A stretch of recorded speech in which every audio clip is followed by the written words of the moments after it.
हर सारा गुंजाउने यो हो रेडियो सान्वी 96.4।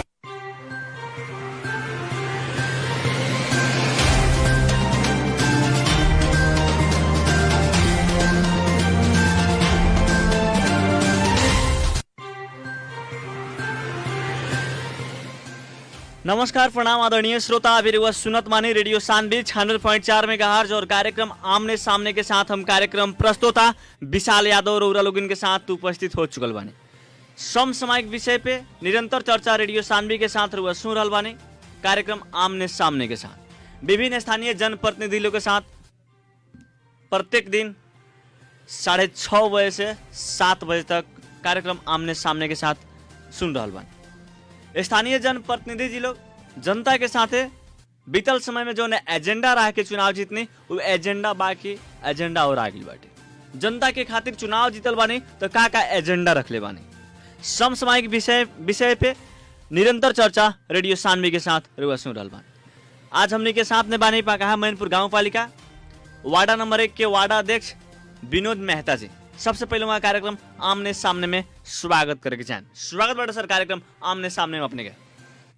नमस्कार जी, का हो रहल बाटे विनोद सर? अभी तो हमनी के काल से बजट वाला काम शुरू भइल बा। जी जी, बजट वाला काम शुरू भइल बाटे कालू से।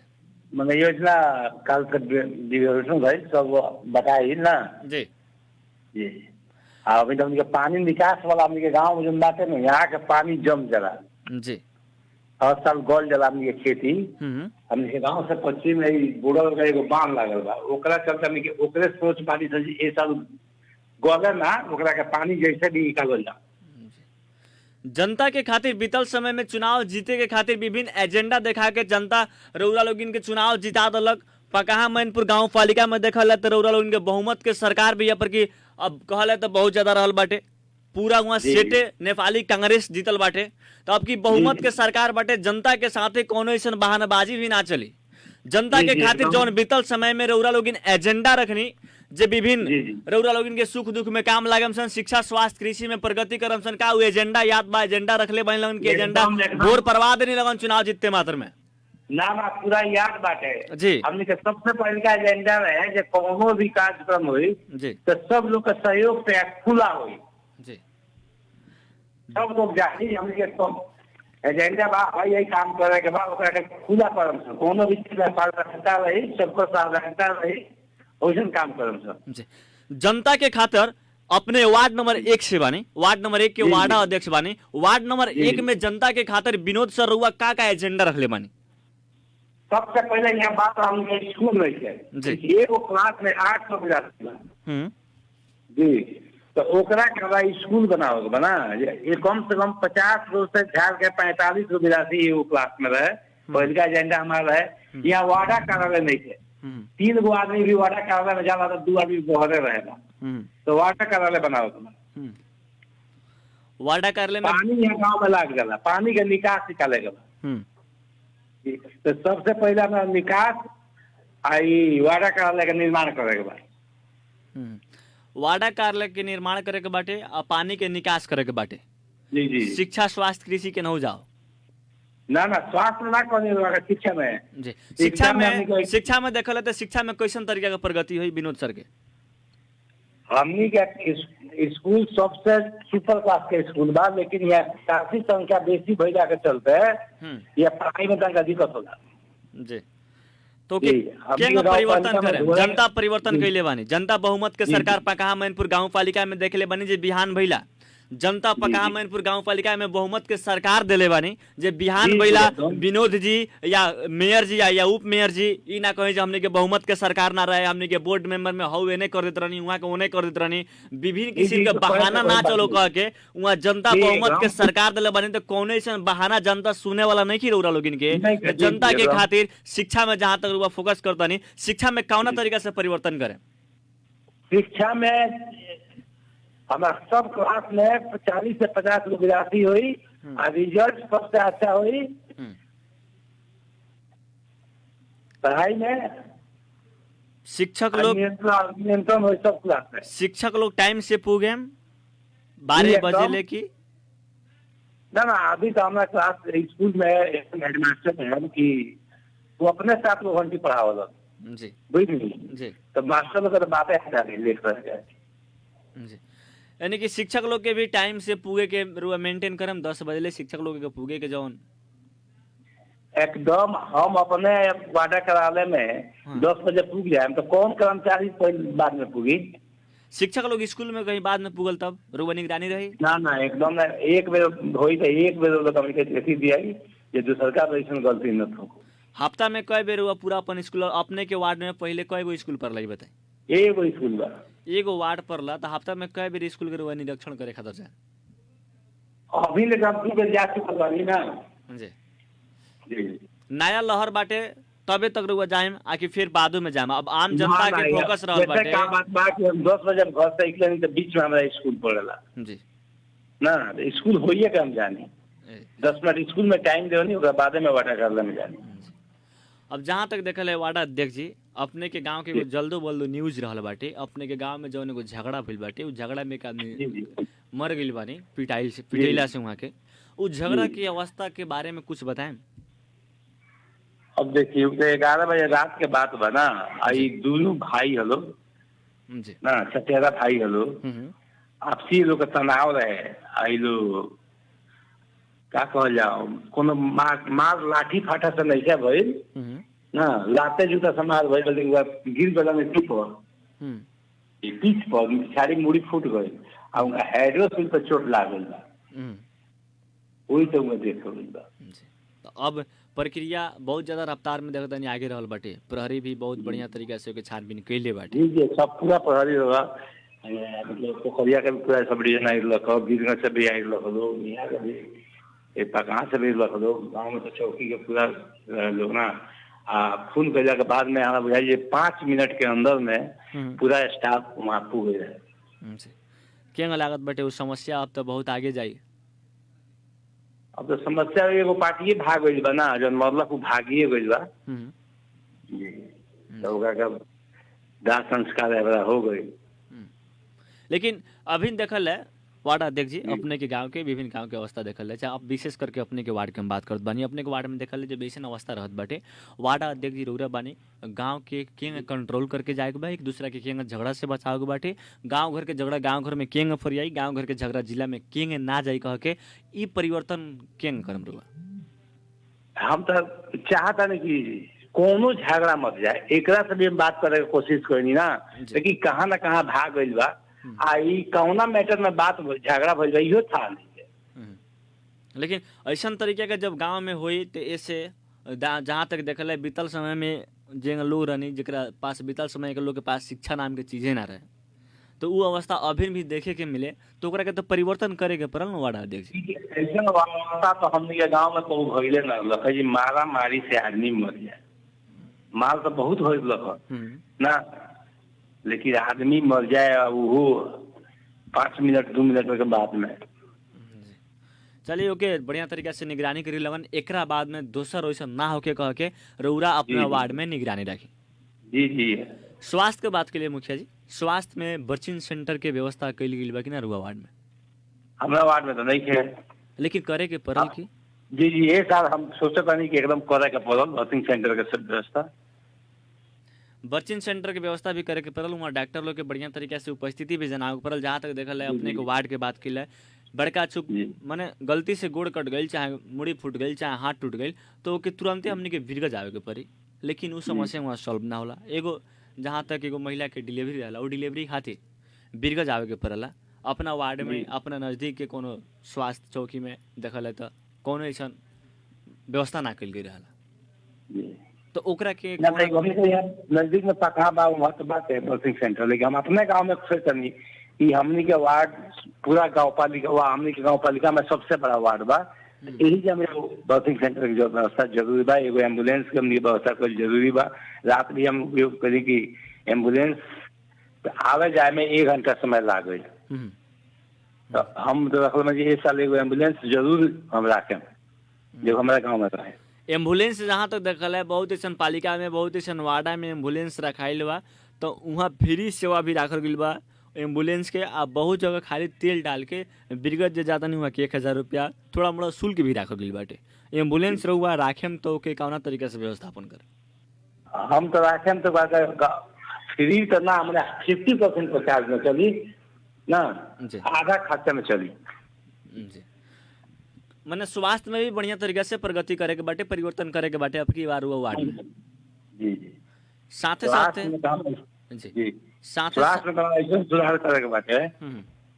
जी अब बताएं, हमने के सबसे पहले के अपने के ये पास कंडीशन कि कोनो भी आदमी के किडनी के, हार्ट के, कैंसर के ऑपरेशन होता तो मैं 1 लाख रुपया हमने के गाँव पालिका के तरफ से दिया जी। कौन ऐसा बीमारी के अगर कैंसर होत बाटे, हार्ट की बीमारी होत बाटे, उनका गाँव पालिका के तरफ से 1 लाख रुपया दिया। 1 लाख रुपया नहीं सहयोग कई जाए जी, सहयोग। वास्तव में अब एमे बहुत लोग पड़े, एमे निष्पक्ष भावना से होई आकि पार्टी देख के जे फानवा पार्टी के भइल तो पार्टी के ना देवल जा ना निष्पक्ष भावना से जनता भी है। पका मैनपुर गाँव पालिका के जनता निष्पक्ष भावना से वोट दिले बानी, नेपाली कांग्रेस के बहुमत के सरकार बनले बानी। वहाँ जनता के साथ अगर गलत होता तो बहुत बड़का गलत हुई। जनता के पक्ष में निष्पक्ष भावना से उनके काम करे के परल, चाहे और रूप मेयर होखी, चाहे और मेयर होखी, चाहे पूरा वार्ड होके। जी जी एकदम। कृषि में बात किला, कृषि में और वार्ड के जनता विशेष करके कृषि में निर्भर बाटे, कृषि से निर्भर बाटे। कृषि से अपन विभिन्न माने काम कर रहल बानी लोग, पढ़ा रहल बानी लोग, बाल बच्चा के लेके अपन वही से जियत बानी लोग अपने के वार्ड के जनता। तो कृषि में कैसन दौड़ ध्यान रही? क्या बताऊँ, हमारे गांव में ये गांव बॉर्डर के जरिए बा, सबसे लास्ट बा, ये देश के लास्ट सीमा बा जहाँ से इंडिया शुरू हो जाला। राउर गौवा बरखा तो उन्हें डूबेला उहे गौवा तो ना? हाँ वह गांव से पश्चिम पूरा पानी से भर जाला। इनमें 4 साल से बाली ना होला यहाँ। लेकिन वहाँ देखल है अपने के गांव से निकले वाला रास्ता के अवस्था बीतल समय बहुत खराब रहे, सुधार की नहीं लगन की ना? अभी तो पीछ हो गई बा, उनके विधायक जी के फंड से पीछ बन गई, जाके यहाँ पर जब मरबनी चौक पर वहाँ पीछ जाके जुट जाला पीछ से। बताइए कृषि में कैसे ध्यान रहे? कृषि में उनका गले वाला जो समस्या बा ना, धान गल जाला, हमने के 4 साल से यहाँ कृषि में धाने ना होला। तो एकरा का हमने के 1 साल का टेंशन कि कोनो की खेती करके ओकरा पानी के निकाल लिया, जो कम से कम हमने के धान बाली निकाल जाओ। गेहूं तो बहुत निमन से होला, लेकिन धान बाली ना होला जी। जौन रुआ लोग के गांव के पानी इंडिया और बहेला जी जी, उन्हें अगर कुछ बांधल रहे बीतल समय के न्यूज के हिसाब से हमनी के जाने के मिलल, जो उन्हें कुछ बांधल गई रहे तो ओकरा के समस्या सॉल्व करे के खातिर भी परसा जिला से सीडीओ साहब भी गई रहनी, वहाँ शायद ना भइल तो के बाबिन अवस्था वही चलता है। वैसे हम 12 तारीख के गए वहाँ SSB कैंप में ना बात करे खातिर जी, तो उनको बतौला कुछ नरकड़ियागंज जाए, कोई यहाँ के हेड ऑफिस नरकड़ियागंज बाटे, जो वहाँ से बात कर रहे थे फोन से बात, तो वहाँ कहनी कि एम्बेसी से चिट्ठी लिखवा के लिए इनो मलेरिया पड़ला ना।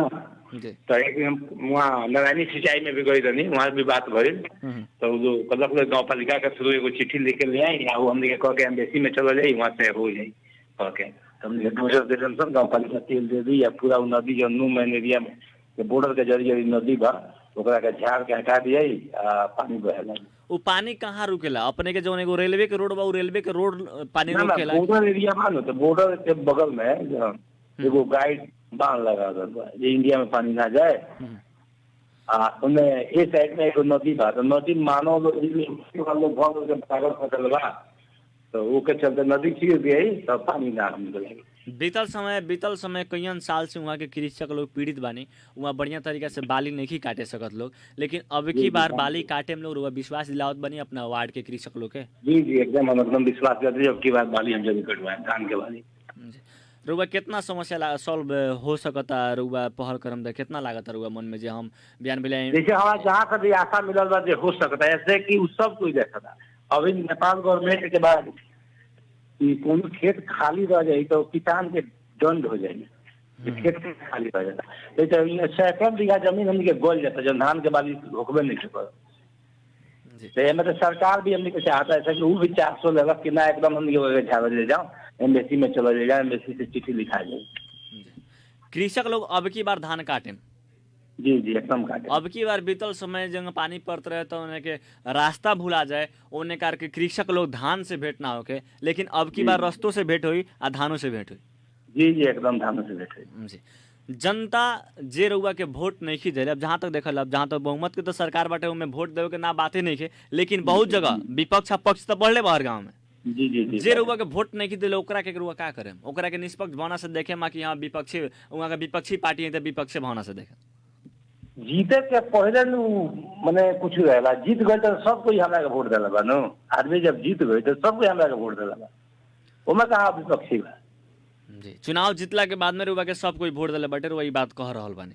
जी जी एकदम। अगर उ लोग बिहान भइला के दिन में कोनो ऐसा काम पर ताटे, जैसे रउरा लोग बहुत ऐसा आवेला दिन में बहुत ऐसा बजट भाषण भइल बाटे, जौन बजट भाषण में रउरा लोग ऐसा चीज़ के अगर रउरा लोग उपयोग करें अपना वार्ड में बांटे, तो बिहान भइला के दिन में ऐसा तो ना देखे के पड़ी जे निष्पक्ष भावना से ना बटाइल फलना आदमी हमर पार्टी हमन तो पहले उनका के दिया ओकरा बाद में दूसरा के दिया। ना ना वैसा तो ना हुई, वैसा ना। जौन चीज जकरा लायक है गरीब खातिर आएंगे तो गरीबे के दिया ना, कोनो पार्टी के हो। गरीब के आइल तो गरीब जकरा लायक आइल ओकरे के दिया। दलित लोग के खातिर का व्यवस्था मिले बनी रू अपना वार्ड में? अब दलित लोग खातिर तो सबसे पहले उन के व्यवस्था बा ना। अभी बर्तन आइल दलित लोग के बांटे के, कुर्सी आइल दलित लोग के बांटे के ना। दलित में यहाँ एक स्कूल बांटे जहाँ बेला जी 5 वार्ड में सबसे बढ़िया दलित के स्कूल धोरही में बा। हमके गाँव पालिका में सबसे बेसी जनसंख्या भइल दलित के जनसंख्या धोरही वार्ड में बा, 1 नंबर वार्ड में बा। जी दलित के भी बढ़िया तरीका से रउरा वहाँ जथी कथी आइल अब की बार कथी बटनी रुआ वहाँ दलित के? अभी हमने कुछ नहीं गया, अभी तक कागजों पत्र नहीं है मिलत। जी सावन से रउरा लोगन के जवन बजट चलाएम लगन बिहान भइला के दिन में, सावन के बाद में रउरा लोगन के विभिन्न ऐसा कुछ आ सकता, जैसे विद्युतीय चूल्हा के बात किला बजट भाषण में विद्युतीय चूल्हा भी आइल बाटे, बिहान भइला के दिन में विद्युतीय चूल्हा भी बांटे के पड़ल, तो में निष्पक्ष भावना से काम होखेबे करी, एकदम होखबे करी। हमें जी जनता के खातिर एजेंडा शिक्षा स्वास्थ्य और कृषि जहाँ तक बतैनी जनता अपने के वार्ड के बात किले, बहुत युवा लोग बेरोजगार भी बने अपने के समग्र रूप में बात किले। रउरा लोग इनके तो बहुमत के सरकार बाटे पकहा मैनपुर गाँव पालिका में, तो बहुत युवा लोग बेरोजगार जो बने, तो युवा लोग के बेरोजगार युवा लोग के रोजगारी अवसर में परिवर्तन करे के खातिर रउरा लोग इनके कैसन एजेंडा रहल बाटे? बेरोजगार के हमके रोजगार देवे खातिर तो एकदम तटस्थ बानी सन ना, खोज रहल बानी सन, वैकेंसी करे जाता नहीं सन ना कि अपने के परिषद से बाद में एगो वैकेंसी हुई कि मैं कि जितना लोग बेरोजगार बा ओकरा कम के जगह मिलावल जा। वैकेंसी में भी निष्पक्ष भावना से काम हुई नो? एकदम निष्पक्ष भावना से ही। वैकेंसी में सबसे बेसी पक्षपात भावना से काम हो गया। ओके हम तो बताएंगे वैकेंसी तो सब कुछ निष्पक्ष होला, लेकिन वैकेंसी डेली वेजेज में रख दी लोग तब न पक्षपात है। उनके वैकेंसी को तो अस्थायी बहाली कोई ले वैकेंसी में दर्ता नंबर दिया ही दर्ता नंबर हम फोन करके ना कहला तो वही बड़ा पक्षपात हो जाला। लेकिन चलिए पहल करी निष्पक्ष भावना से और अपना वार्डा में काम करी, बहुत बढ़िया बात बस सराहनीय बात बटे वार्डा अध्यक्ष जी। और लगभग कार्यक्रम का अंत में आ चुकल बानी सन, कार्यक्रम का अंत में संपूर्ण अपन वार्डा वासी के जनता से का कहे के छै? सब लोग हम धन्यवाद देते नहीं, सब लोग वोट दे के हमरा के विजयी बनल। हमारा आशा रखो कि हम निष्पक्ष बढ़िया तरीका से ये वार्ड के संचालन करने हमारे को मदद करो, इतने कहत हम धन्यवाद देता नहीं। धन्यवाद सर, नमस्कार। आदरणीय श्रोता हमने के साथ में रनिया पकहा मैनपुर गांव पालिका वार्डा नंबर 1 के वार्ड अध्यक्ष विनोद मेहता जी, वहाँ के विभिन्न विषय वस्तु पर बात करनी है, शिक्षा स्वास्थ्य कृषि पर जनता के खातिर कई एजेंडा हमने भुलाइल नहीं की सन। जनता के साथ बीतल समय में जो एजेंडा रह के चुनाव जीतनी सन वो एजेंडा आज तक भी बाटे हमने एजेंडा के भोर नहीं सन पर ले। जनता के साथ बीतल समय में जो एजेंडा रह के चुनाव जीतल बनी सन वो जनता के साथ निष्पक्ष भावना से काम करम सन कह के वार्डा अध्यक्ष जी के कहनाम रहा। अब वार्डा अध्यक्ष जी विनोद मेहता जी कहनी जो निष्पक्ष भावना से काम करें। बहुत वार्डा अध्यक्ष जी लोग बीतल समय से अभी तक के अवस्था भी देखल है, जितना भी वार्डा अध्यक्ष जी बानी, मेयर साहब जी बानी लोग, उप मेयर जी बानी लोग, जितना भी स्थानीय जनप्रतिनिधि जी लोग बानी वहाँ लोग सब कोई कहत बानी निष्पक्ष भावना से काम करें। वास्तव में अभी तो शुरुआत बाटे, 6 महीना के बाद पूछल रही जो वार्डा अध्यक्ष जी रहुआ तक कहले रही निष्पक्ष भावना से काम करें, लेकिन अपने के वार्ड में सीधे लोग पक्षपात भइल बाटे। अभी तो जनता के सामने बढ़िया बनने के खातिर या नया लहर बाटे ये सब दिखावे के खातिर निष्पक्ष भावना से हमनी काम करम सन कह के ऐसा भी बात हो सकत बाटे, लेकिन जनता मूल्यांकन करम आवे वाला दिन में अभी तो कुछ मूल्यांकन ना हो सकत बाटे। 6 महीना के बाद यहाँ लोग से पूछल रही, अभी तो पूछल रहे रउआ लोग जनता के खातिर का एजेंडा रख ले बानी। अभी यहाँ लोग के एजेंडा जानल जाओ जे बिहान भैया के दिन में पूछल है जे रउआ तो ये एजेंडा रखले रहनी जनता के खातिर, वो एजेंडा बा कि एजेंडा और आ गई, राउर एजेंडा का हो गई। बीतल समय में रेडियो सानवी के माध्यम से भी रउआ कहले रहनी जे ये एजेंडा जनता के खातिर रखले बानी, निष्पक्ष भावना से काम करम कह के। ऐसे विभिन्न किस्म के बात वार्डा अध्यक्ष जी लोग कहत बानी, लोग स्थानीय जनप्रतिनिधि जी लोग कहत बानी, लोग मेयर साहब जी लोग भी ये बात कह रहा बानी। लेकिन ये बात पूछल रही, बहुत जल्द पूछल रही यहाँ लोग से 6 महीना के बाद जे राउर एजेंडा जनता के साथ निष्पक्ष भावना से काम करम कह के ये रउआ भी बात बोलले रहनी। वास्तव में निष्पक्ष भावना से काम काहे ना भाई। स्थानीय जितना भी जनप्रतिनिधि जी लोग बानी, स्थानीय जितना भी जनता बानी लोग, जनता परिवर्तन कैले बानी। परिवर्तन के खातिर बीतल समय में परिवर्तन कोनो ना देखनी, वार्डा अध्यक्ष जी लोग के जिता के, स्थानीय जनप्रतिनिधि जी लोग के जिता के तो जनता परिवर्तन कर देनी। जब अब परिवर्तन हो गई तो अब की बार के स्थानीय जनप्रतिनिधि जी लोग बढ़िया से काम करके तो दिखाई, लेकिन अब की बार के स्थानीय जनप्रतिनिधि लोग बढ़िया तरीका से काम करम कि ना करम इस जनता ही बताए। आदरणीय श्रोता, समय बहुत कम रहा और बहुत कम समय में रउरा लोगन के साथ में प्रस्तुति जनावे के रहला। कार्यक्रम आमने सामने रउरा लोगन सुन के साधनी के खातिर बहुत बहुत धन्यवाद देते। साथ में टेक सपोर्ट करके साधनी सानू जी वहाँ के भी बहुत बहुत धन्यवाद देते। कार्यक्रम आमने सामने से हम कार्यक्रम प्रस्तुता विशाल यादव छूटे के चाहें। सुनत रही रेडियो सानवी 96.4 मेगाहर्ट्ज। नमस्कार, प्रणाम।